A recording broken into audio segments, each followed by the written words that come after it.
oleh Rasulullah. Takut ditinggal Rasulullah. Akhirnya para keluarga Sayyidina Bilal mengatakan, Bilal, kelihatannya memang waktunya engkau ziarah kepada Rasulullah, maka pergilah. Pergilah Sayyidina Bilal bin Rabah dengan kendaraannya, dalam riwayat onta atau kuda, dalam riwayat keledai.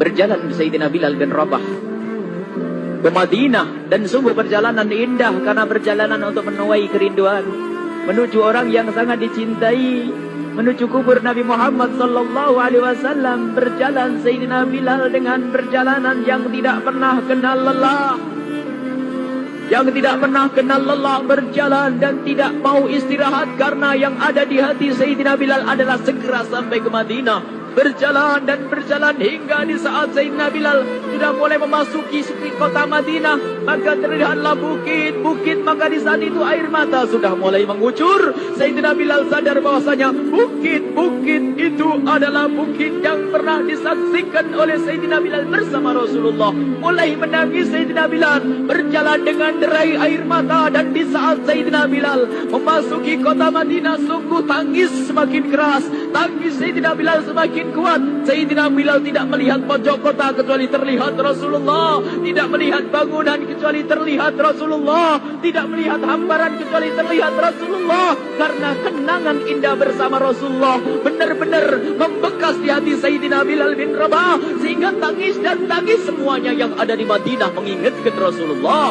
Berjalan Sayyidina Bilal bin Rabah menuju kubur Nabi Muhammad sallallahu alaihi wasallam. Hadirkan diri Anda bersama Sayyidina Bilal saat ini. Sayyidina Bilal menuju kubur Nabi Muhammad, dan setelah itu Sayyidina Bilal terduduk dan mengucapkan salam, akan tetapi salamnya orang yang sudah kehabisan suara, karena suara Sayyidina Bilal sudah dihabiskan kerinduannya sepanjang perjalanan. Sayyidina Bilal hanya bisa mengucapkan dengan suara lirih parau dan berkata, Assalamualaikum ya Rasulullah, Assalamualaikum ya Habiballah, Assalamualaikum ya Nabi Allah. Sayyidina Bilal terduduk di hadapan kubur Nabi Muhammad sallallahu alaihi wasallam dengan derai air mata. Dan tiba-tiba di saat itu ada yang menepuk kepala Sayyidina Bilal bin Rabah. Bilal. Sayyidina Bilal bin Rabah menoleh. Ternyata yang dilihat adalah Sayyidina Abu Bakar As-Siddiq dengan Sayyidina Umar bin Khattab. Lalu Sayyidina Bilal berdiri dan ditegur oleh Khalifah Abu Bakar, wahai Bilal, engkau menangis dan tangismu tidak seperti biasa. Lalu Sayyidina Bilal berkata, wahai Khalifah, sungguh aku saat ini merasakan takut yang sangat. Takut apa Bilal? Aku merasakan takut. Takut apa? Takut ditinggal oleh Rasulullah. Memangnya kenapa engkau melakukan dosa apa? Aku bermimpi ketemu Rasulullah. Rasulullah menegurku, Bilal, alangkah keras hatimu, mana kerinduanmu. Lama engkau tidak pernah kunjung kepadaku. Ini kalimat yang aku rasakan, kalimat yang kau fahami dalam mimpi itu. Sungguh aku takut ditinggal oleh Rasulullah. Kemudian Sayyidina Abu Bakar menghibur, wahai Bilal, ketahuilah, air mata yang pernah menangis karena rindu kepada Rasulullah tidak akan ditinggal oleh Rasulullah.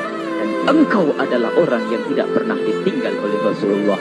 Benarkah begitu wahai Abu Bakar? Ya, engkau adalah orang yang tidak akan ditinggal oleh Rasulullah. Maka bergembiralah Sayyidina Bilal bin Rabah dan rangkul Sayyidina Abu Bakar As-Siddiq, dan redalah air mata itu. Kemudian setelah air mata reda, ngobrol. Tiba-tiba Sayyidina Abu Bakar berkata, Bilal, mumpung kamu di Madinah, bagaimana kalau kamu azan lagi? Tiba-tiba Sayyidina Bilal di saat mendapatkan tawaran azan itu, Sayyidina Bilal menoleh ke menara, lalu melihat ke kubur Nabi Muhammad. Air mata yang sudah terhenti itu mulai berderai lagi. Melihat ke menara dan melihat ke kubur, lalu menggelengkan kepala. Tidak wahai Abu Bakar, tidak wahai Umar, aku belum kuat untuk azan. Kenangan dengan Nabi Muhammad. Kemudian tidak lama kemudian ada anak-anak kecil. Dua anak kecil datang kepada Sayyidina Bilal bin Rabah.